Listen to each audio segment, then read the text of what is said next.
La la la la la la la la la la la. La la la la la la la.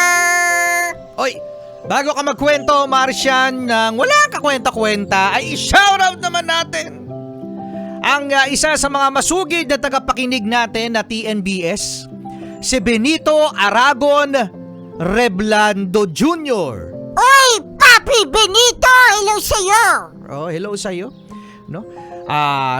Nakasakay niya si Mama Bini nung weekend. Pagkatapos ay meron daw tinatanong itong si Benito sa'yo, Martian. Ikaw daw ba ay isang unano?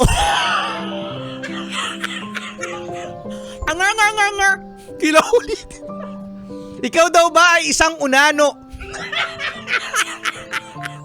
Hey! Unano? Isa ka bang unano? Sabi ni Benito. Hindi ako unano. Ano ba height mo? 3. O hindi mukha mo 2.5. Grabe ka. 2.5 daw, ano? At happy listening din.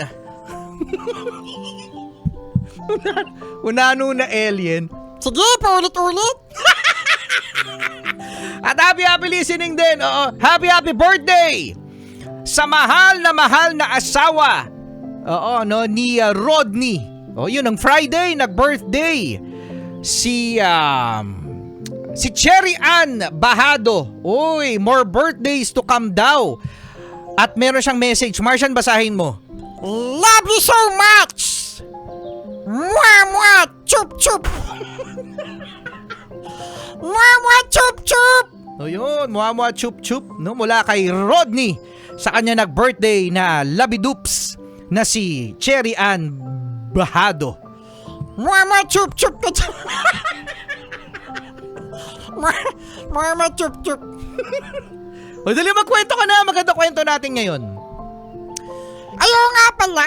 Ito na mga yes friend, mga bata, ang ating kwentong lang kwenta, ang pinamagatang Malunggay Pandesal. Ang alamat ng Malunggay Pandesal. Uy, akalain mo may alamat ng Malunggay Pandesal. Shoutout pala sa mga yes friend natin na nagtitinda ng pandesal. Merong mga bakery na wala nang ibang binibenta kung hindi pandesal lang. Oo, na magsasara sila pagkatapos ng mga alas 9, alas 10. Pagkatapos mag-open ulit sila, Marcia, ng merienda para magbenta ng monay. Oh, yun. Shoutout sa inyo. At yung mga bakery din, no? Na maraming mga binibenta na mga tinapay. Hello po sa inyo. Shoutout sa inyo. Ayan na. Uy, di ko pa nero, daldal mo. Dali, magkwento ka na. Ang alamat ng Malunggay Pandesal. Ding, ding, ding, ding, ding, ding. Kailangan Noong isang araw ay merong isang bakery na merong isang lalaki na bibenta. Mhm. At noon ay ang daming bumibili sa kanya ng mga tinapay. Pero dumating ang isang araw na tila ay wala nang pumupunta sa kanyang bakery. Oo. Kaya naman, sabi niya, bakit kaya? Ang sarap-sarap naman ng aking pandiregla. Uy, ano lasa niyang pandiregla? Lagi ko na rin, at nakikita ko yan mga yes friend sa mga bakery, yung pandiregla na yan, no? Ano lasa niya? Marcia, ano lasa ng pandiregla? Bakit ako Bakit ako tinatanong mo dyan? Malay mo, alam mo yung, alam mo yung pandiregla. Sino ba kasi nag-invento niyang pandiregla na yan? Oo nga, dami-dami pwede pangalan. Kasi pandikoko. Oo, yeah, masarap, di ba? Pandikoko. Kabayan. Yeah, masarap, di ba, no? Pero, sige, dami, kwento ka na. Ngayon, di ako makamove on sa pandiregla. Nakalasa nun. Oo nga, no? Sige, bili tayo. Ngayon, Nangangamba yung panidero kasi sabi niya wala talaga pumupunta na sa bakery ko. Hanggang sa merong nag-doorbell. Uy, may nag-doorbell. Bahay ba? Baka naman kasi wala bumibili ng pandesal niya. Kasi nasa loob ng bahay. Baka nga. kasi may nag-doorbell. Mhm. At ang sabi ng doorbell, Uy, may sinabi ang doorbell. Anong sinabi ng doorbell? kekek kekek. Kekek kekek. Oh. Sabi ng panadero, pasok! Pasok! Ngayon ay pumunta itong lalaki doon sa loob ng panaderya niya. Mhm. At ang sabi, ano ba ang binibenta mo? Ang sabi ng panadero, Oh, ano sabi ng panadero? meron po ako putok. Sabi ng lalaki na pumasok, alam ko. Alam ko may putok ka. Talaga? Amoy pa lang ng bakit ng bakery mo. Amoy pa lang daw ng bakery mo. Amoy putok. Amoy putok na. Ano kaya lasa ng putok? No?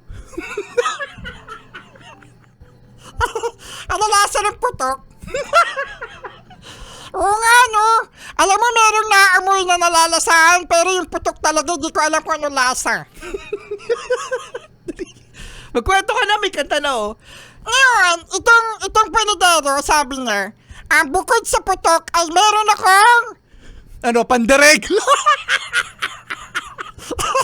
meron akong pandiregla. Meron ka na. meron ka pala. Sabi ng alam mo, kailangan ay magdagdag ka ng isang tinapay. Oh, ano yung ginawa niya? Nagbigay siya ng isang recipe. Uy, At nakita niya doon sa recipe na ang tinapay ay merong uy, malunggay. uy, malunggay. At ang sabi ng lalaki, tamang-tama, maraming malunggay sa kapitbahay. Kaya naman, sinunod niya yung recipe. Kumuha siya ng malunggay doon sa kapitbahay na hindi nagpapaalam. At malaki ang pasasalamat ng mga manok. Oh, bakit malaki yung pasasalamat ng mga manok doon sa kumukuha ng malunggay?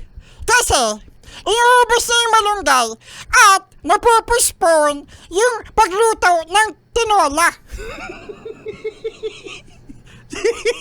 Kailangan talaga may malunggay ang tinola eh, no? At doon siya ay nakaluto na ng malunggay pandesal, nagustuhan nito ng mga tao sa paligid. Kasi hindi na amoy putok ang kanyang bakery. Hindi na amoy putok ang kanyang bakery. Oh, kasi putok lang talaga yung binebenta niya siguro, no? Oh. Kaya naman, yan mga bata, ang alamat ng ting, ting, ting, ting, ting. Malunggay pandesal. Oh, yung pala yung alamat ng malunggay pandesal. Grabe, no? Anong aral dyan? Ang malunggay ay masustansya. O yun. Malunggay ay masustansya. Sexy Mega na! Si ano? Si ano? Oo, si ano?